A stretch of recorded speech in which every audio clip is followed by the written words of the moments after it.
Hello and welcome to another episode of Awful Games. Today we've got Bad Boys Miami Takedown on the Gamecube, we've got Heist 2012 on the Spectrum 48K, we've got Highlander on the Commodore 64, we've got Pit Fight on the SNES, and World Destruction League Thunder Tanks on the PlayStation. Bad Boys Miami Takedown is just your typical lazy movie conversion. They had no idea what they're going to do with the game, so I thought, yeah, just shit out one of those third person shooters, that'll do. No need for any effort.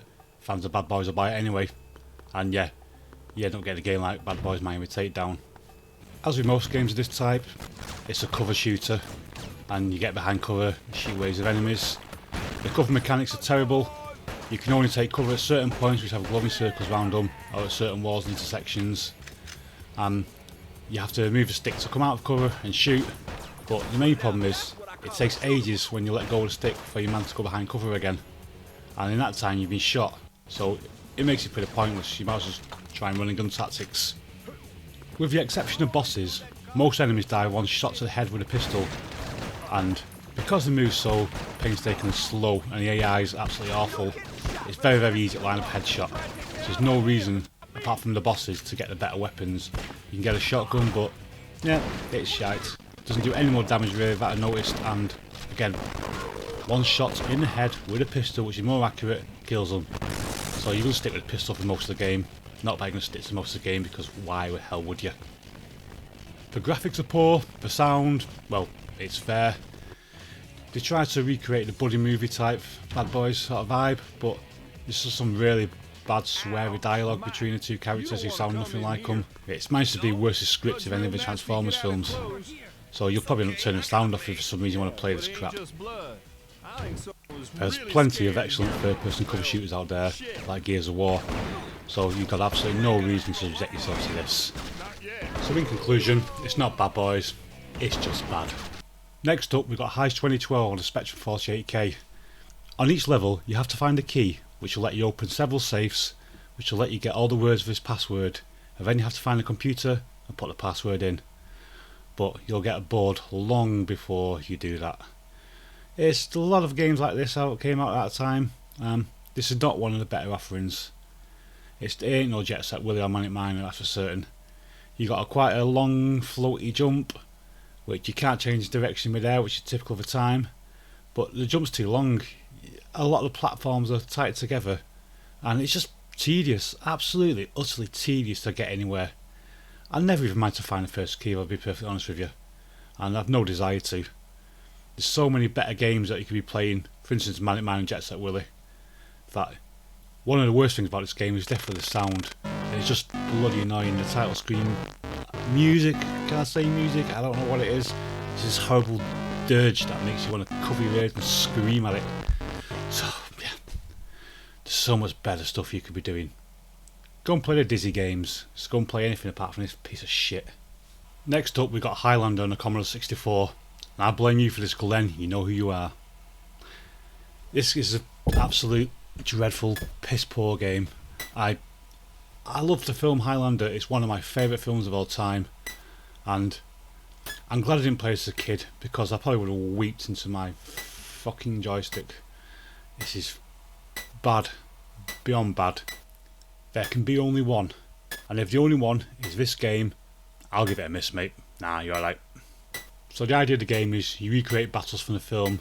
First you got to fight with Ramirez, then you got to fight somebody else until you finally face off with a Kurgan. Yeah, I didn't play that long.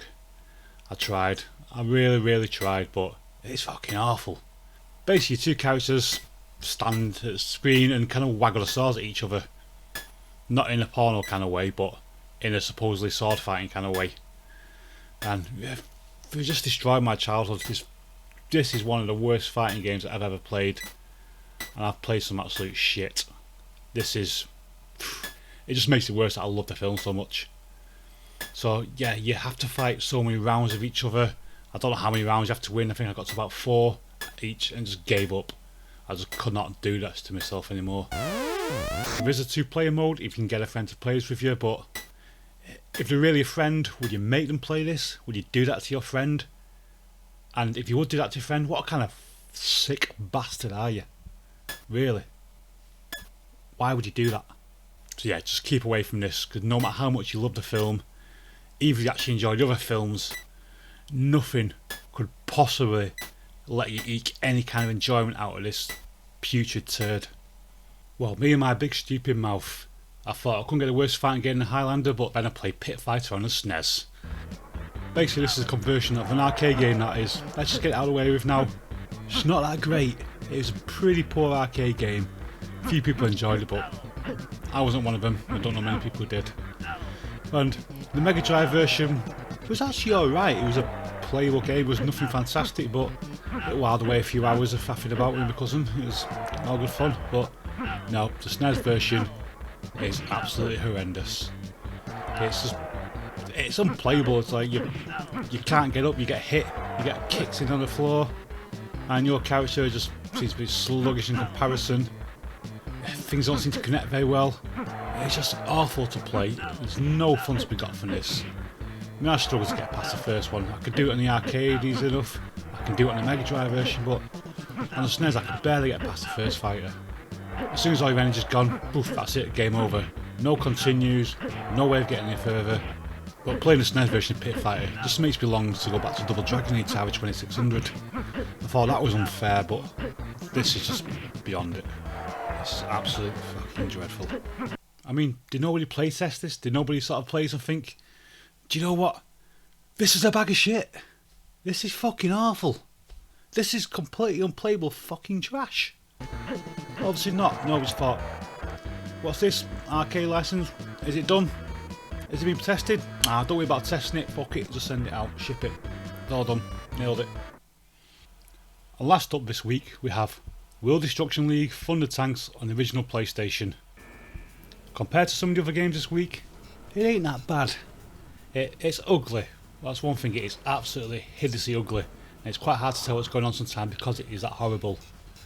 But playability wise, yeah, it's too easy, simplistic, but I've played a lot worse.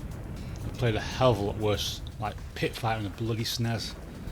You go through different rounds of this thing. It's kind of a simulated game show in the future where everybody shoots each other in tanks, as you do. And you've got rounds where you have to just kill the enemy. You've got rounds where you've got to kill a certain number of the enemy.